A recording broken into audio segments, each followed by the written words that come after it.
BA भाग प्रथम राजनीति विज्ञान द्वितीय प्रश्न पत्र प्रमुख भारतीय राजनीतिक विचारक। और आज हम पढ़ रहे हैं राजा राम मोहन राय को। राजा राम मोहन राय के भी हम धार्मिक विचारों को पहले पढ़ रहे हैं और उसके बाद हम उनके दूसरे विचार जो सामाजिक विचार हैं उनका अध्ययन करेंगे। तो पहले हम पढ़ते हैं राजा राम मोहन राय के धार्मिक विचार। मित्रों, राजा राम मोहन राय के धार्मिक विचार जो हैं उनके द्वारा संसार के विभिन्न धर्मों के तुलनात्मक अध्ययन और उन धर्मों की मान्यताओं के विवेकपूर्ण परीक्षण के द्वारा निर्धारित हुए थे। ऐसी विचार नहीं थे उनके, बहुत उन्होंने विभिन्न संसार के विभिन्न धर्मों का अध्ययन किया था, तुलनात्मक अध्ययन किया था और उनकी मान्यताओं का परीक्षण किया था विवेकपूर्ण, और उसके बाद उनके विचार बने हैं। तो यही कारण है कि उनके धार्मिक विचारों में अनेक धर्मों जैसे हिंदुत्व, इस्लाम व ईसाईयत व बौद्ध धर्म के विचारों का अद्भुत समन्वय दिखाई देता है। अनेक धर्मों के प्रभाव के पश्चात भी हम कह सकते हैं कि राजा राम मोहन राय के विचारों का मुख्य आधार जो है भारतीय उपनिषदों में व्यक्त अद्वैतवाद है। विस्तार से हम इनका यहाँ अध्ययन करना चाहेंगे। राम मोहन राय जो है वो अद्वैतवाद का समर्थन करते थे और बहुदेववाद का विरोध करते थे। राजा राममोहन राय ने तार्किक ढंग से इस सिद्धांत का प्रतिपादन किया कि विश्व को एक सर्वशक्तिमान आध्यात्मिक सत्ता संचालित करती है जो उदार और मानव मात्र के लिए मंगलकारी है। उन्होंने ईश्वर की एकता के सिद्धांतों को अपने धार्मिक दर्शन का केंद्रीय तत्व बनाया। कहने का तात्पर्य यह है कि राजा राम मोहन राय ने हिंदू धर्म में प्रचलित बहुदेववाद का विरोध किया। वो अद्वैत का समर्थन करते थे कि ईश्वर एक है और वही पूरे संसार को संचालित करता है। दूसरा उनका विचार बिंदु है मूर्ति पूजा और अनैतिक धार्मिक प्रथाओं का विरोध। राम मोहन राय ने जो है मूर्ति पूजा का विरोध किया। धर्म के नाम पर जो आडंबर थे, मूर्ति पूजा, बलि प्रथा, इसके वो घोर विरोधी थे। वे धार्मिक मान्यताओं के विवेकपूर्ण परीक्षण के पक्षधर थे। उनका मत था कि मूर्ति पूजा के कारण हिंदुओं में अनावश्यक कट्टरता और भेदभाव उत्पन्न हो गए हैं, जिनके कारण धार्मिक तनाव और टकराव भी उत्पन्न होते हैं। इसी तरह उन्होंने मूर्ति पूजा की भांति ही अवतारवाद का भी विरोध किया। बलि प्रथा को उन्होंने अनैतिक, मानवता विरोधी और घृणित माना और ये सिद्ध किया कि बलि प्रथा के पक्ष में न तो कोई धार्मिक आधार था और न ही उसका कोई तार्किक औचित्य है। तो इस तरह से मूर्ति पूजा और अनैतिक धार्मिक प्रथाओं का विरोध किया। तीसरे हम देख सकते हैं अंधविश्वासों का विरोध। राममोहन राय धार्मिक मान्यताओं को उनके प्रचलित रूप में नहीं अपनाना चाहते थे, नहीं समर्थन करते थे। उनके तार्किक परीक्षण के पश्चात और उनके व्यवहारिक औचित्य के आधार पर वो उन्हें स्वीकार करने के पक्ष में थे। उनकी मान्यता थी कि किसी भी धार्मिक विश्वास, परंपरा या मान्यता को केवल इस आधार पर स्वीकार कर लेना कि उसे पिछली पीढ़ियां स्वीकार करती आई हैं, ये स्वस्थ धार्मिक दृष्टिकोण नहीं है। उनका ये मानना था कि ईश्वर एक है, आत्मा अनश्वर है। आत्मा की अनश्वरता व शाश्वतता के मार्ग का मूल तत्व और आत्मा की साधना के मार्ग में विवेकहीन रूढ़ियों और अंधविश्वासों का पालन किसी प्रकार भी सहायक सिद्ध नहीं हो सकता। इस तरह से उन्होंने अंधविश्वासों का विरोध किया। चौथा बिंदु है शाश्वत मानववाद और धार्मिक सहिष्णुता का समर्थन। राममोहन राय कहते थे कि धर्म जो है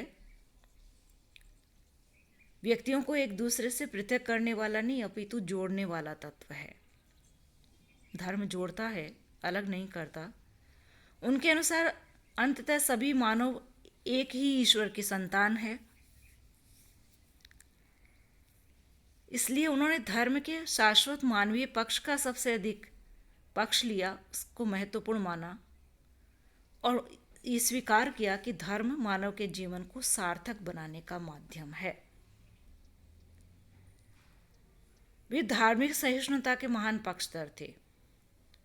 उनके अनुसार एक धर्मनिष्ठ व्यक्ति दूसरे व्यक्ति के धार्मिक विश्वासों को ठेस पहुंचाने का प्रयत्न कर ही नहीं सकता। यह उनकी धार्मिक सहिष्णुता का ही परिचायक था कि वे समस्त धर्मों के अध्ययन तथा उनके विवेक सम्मत सिद्धांतों को स्वीकार करने के लिए तत्पर रहते थे। वे स्वयं अपने जीवन में धार्मिक उदारता को इस सीमा तक ढाल चुके थे कि उनके विषय में यह अनुमान करना कठिन था कि वे वास्तव में किस धर्म के अनुयायी हैं। इंग्लैंड जाते समय उन्होंने अपने एक मित्र से एक मजाक में एक टिप्पणी की थी, परिहासपूर्ण एक टिप्पणी की थी कि उनकी मृत्यु के पश्चात हिंदू, मुस्लिम और ईसाई तीनों समुदाय उनके मृत शरीर पर अपना दावा करेंगे। वस्तुतः क्या उन्होंने धार्मिक विषयों में अपने व्यक्तित्व को सार्वभौम बना लिया था और धर्म के विषय में विभिन्न संप्रदायों के संकीर्ण विश्वासों से ऊपर उठ चुके थे।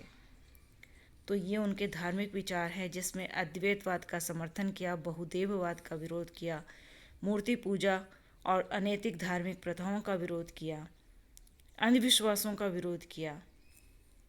वे शाश्वत मानववाद और धार्मिक सहिष्णुता का समर्थन करते थे।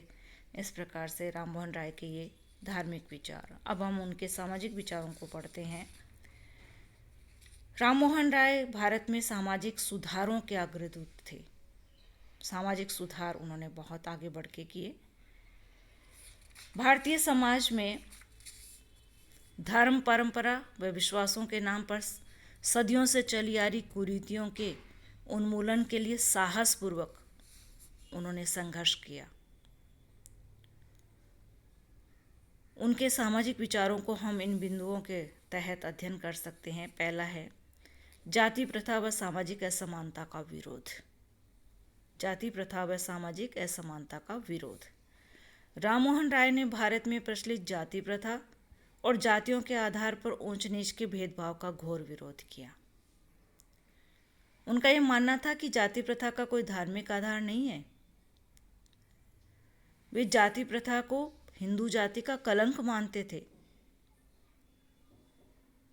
और उन्होंने जाति प्रथा की समाप्ति के लिए अंतरजातीय विवाहों का समर्थन किया। एक जाति का दूसरे जाति में विवाह हो, इसका समर्थन किया उन्होंने, जिससे कि जाति प्रथा की समाप्ति हो। तो जाति प्रथा व सामाजिक असमानता का विरोध किया। दूसरा बिंदु सती प्रथा का विरोध और विधवाओं के पुनर्विवाह का समर्थन। मित्रों, राम मोहन राय ने यह पाया कि सामाजिक व्यवस्था में व्याप्त हो गए अन्याय का सामना महिलाओं को हर स्तर पर करना पड़ रहा था। उन्हें अशिक्षित और निरक्षर रखा जाता था। वे संपत्ति के अधिकारों से वंचित थे। बचपन में ही उनका विवाह कर दिया जाता था। उन्हें पर्दा प्रथा द्वारा नियंत्रण में रखा जाता था और सती प्रथा जैसे बर्बर और क्रूर व्यवस्था द्वारा पति की मृत्यु हो जाने पर जीवित ही जला दिया जाता था या जीवन से ही वंचित कर दिया जाता था।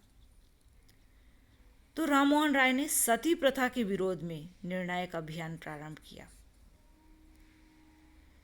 सती प्रथा के इस अमानवीय पक्ष का उन्हें प्रत्यक्ष अनुभव था। क्या 1811 में उनके बड़े भाई की मृत्यु हो गई। बड़े भाई श्री जगमोहन की मृत्यु हो गई और उनकी मृत्यु के पश्चात उनकी भाभी को बलपूर्वक उनके भाई के चिता के साथ जला दिया गया। इस घटना ने राम मोहन राय को सती प्रथा के विरुद्ध विद्रोह के लिए प्रेरित कर दिया। उन्होंने सरकार द्वारा सती प्रथा को समाप्त करने के लिए कानून बनाए जाने की मांग की और इसके समर्थन में परंपरावादी हिंदुओं के घोर विरोध के बावजूद अपना आंदोलन संगठित किया। और मैं आपको बताना चाहूँगी कि उनके प्रयत्नों के परिणाम स्वरूप सरकार ने सती प्रथा के लिए कानून बनाया, उस पर रोक लगाई। इसी तरह उन्होंने प्राचीन भारतीय ग्रंथों का और धर्मशास्त्रों का अध्ययन करने के आधार पर यह सिद्ध किया कि हिंदू धर्म विधवाओं के पुनर्विवाह की अनुमति देता है। उन्होंने युवा आयु की जो अभी जवान हैं, ऐसी स्त्रियां जो विधवा हो गई, जवान हैं, उनके पुनर्विवाह का गंभीर समर्थन किया। और उन्होंने कहा कि जिन स्त्रियों की आयु ज़्यादा हो गई है, प्रौढ़ हैं, उन आयु की स्त्रियों को शिक्षित किया जाए और उन्हें आर्थिक दृष्टि से आत्मनिर्भर बनाया जाए और उनके लिए समाज में सम्मानपूर्वक जीवन व्यतीत करने की परिस्थितियां उत्पन्न की जाए। तो इस तरह से उन्होंने सती प्रथा का विरोध किया और विधवाओं के पुनर्विवाह का समर्थन किया। तीसरा बिंदु है स्त्री स्वतंत्रता का आग्रह। राम मोहन राय स्त्रियों को समाज में समानता का स्तर प्रदान करने के प्रबल पक्षधर थे कि स्त्री पुरुष सब समान हैं। उन्हें इस बात की बहुत गंभीर पीड़ा थी कि भारतीय समाज में स्त्रियां कोई सार्थक भूमिका नहीं निभा रही थी और वे पुरुषों के आधिपत्य के अधीन परतंत्रता का जीवन बिताने के लिए विवश कर दी गई थी। उनकी मान्यता थी कि स्त्रियों को समाज में सम्मानपूर्वक स्थान प्रदान किए बिना देश का विकास और समाज का उत्थान असंभव है। जिस देश में स्त्रियों को पुरुषों के बराबर नहीं माना जाता, उन्हें सम्मान नहीं दिया जाता, उस देश का, समाज का उत्थान नहीं हो सकता। उन्होंने स्त्रियों को बौद्धिक और मानसिक क्षमताओं की दृष्टि से हीन समझने के दृष्टिकोण का प्रबल प्रतिवाद किया कि स्त्रियों को क्यों माना जाता है कि उनकी बुद्धि कम है, उनकी मानसिक क्षमताएं कम है। उन्होंने तर्कों तथा ऐतिहासिक तथ्यों के आधार पर सिद्ध किया कि विकास के अवसर प्राप्त होने पर स्त्रियां बौद्धिक, मानसिक और चारित्रिक क्षमता में पुरुषों की अपेक्षा अधिक सक्षम और श्रेष्ठ हो सकती हैं। जरूरत है उन्हें पुरुषों के समान ही शिक्षा प्राप्त करने के अवसर दिए जाएं। उनकी मान्यता थी कि शिक्षा के अवसर प्राप्त करके महिलाएं अपने व्यक्तित्व का विकास कर सकेंगी। उनका स्वप्न था कि भारतीय स्त्रियां लीलावती, गार्गी आदि के समान विदुषी बन सकती हैं। ये विदुषी महिलाएं हमारे देश में हुई हैं। श्री राय ने स्त्रियों की दशा में सुधार करने के लिए हिंदू समाज में प्रचलित पुरुषों की बहुविवाह की पद्धति का घोर विरोध किया। बहुविवाह यानी पुरुष अपनी पत्नी की मृत्यु होने पर और भी अधिक विवाह कर सकता है या एक पत्नी के रहते हुए बहुविवाह कर सकता है। इस तरह से इस पद्धति का विरोध किया। बहुविवाह वही होगा पत्नी के जीवित रहते हुए और अधिक विवाह कर लेना। श्री राय हिंदू स्त्रियों को संपत्ति में उत्तराधिकार न दिए जाने को भी अन्यायपूर्ण मानते थे। पहले हिंदू समाज में, हिंदू उत्तराधिकार में बेटियों को उत्तराधिकारी नहीं माना जाता था, संपत्ति में उत्तराधिकार नहीं मिलता था। तो उन्होंने हिंदू स्त्रियों को संपत्ति में उत्तराधिकार प्रदान करने के लिए सक्षम कानूनी उपाय करने की मांग की, सरकार से मांग की। तो इस तरह से स्त्री स्वतंत्रता का उन्होंने आग्रह किया और स्त्रियों के शैक्षणिक, सामाजिक और आर्थिक अधिकारों के प्रति उनके प्रगतिशील विचारों के कारण उन्हें आधुनिक भारत में स्त्री जागृति और स्त्री स्वतंत्रता का सूत्रधार माना जा सकता है। चौथा बिंदु है रूढ़िवादी और संकीर्णता का विरोध। रूढ़िवादिता का विरोध करते थे, सामाजिक जीवन में संकीर्णता के घोर विरोधी थे। उनका मत था कि भारतीयों को अच्छी बातें ग्रहण करने के लिए, अच्छे मूल्य ग्रहण करने के लिए अपने दृष्टिकोण और विचार को खुला रखना चाहिए।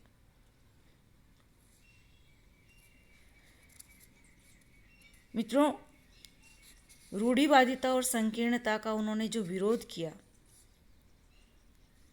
तो रविंद्रनाथ टैगोर ने उनकी प्रशंसा करते हुए लिखा था कि अपने समय में राम मोहन राय अकेले ऐसे व्यक्ति थे जिन्होंने आधुनिक युग के महत्व को पूरी तरह पहचाना था। उन्होंने ये जाना कि मानव सभ्यता का आदर्श एकांत स्वतंत्रता में नहीं है,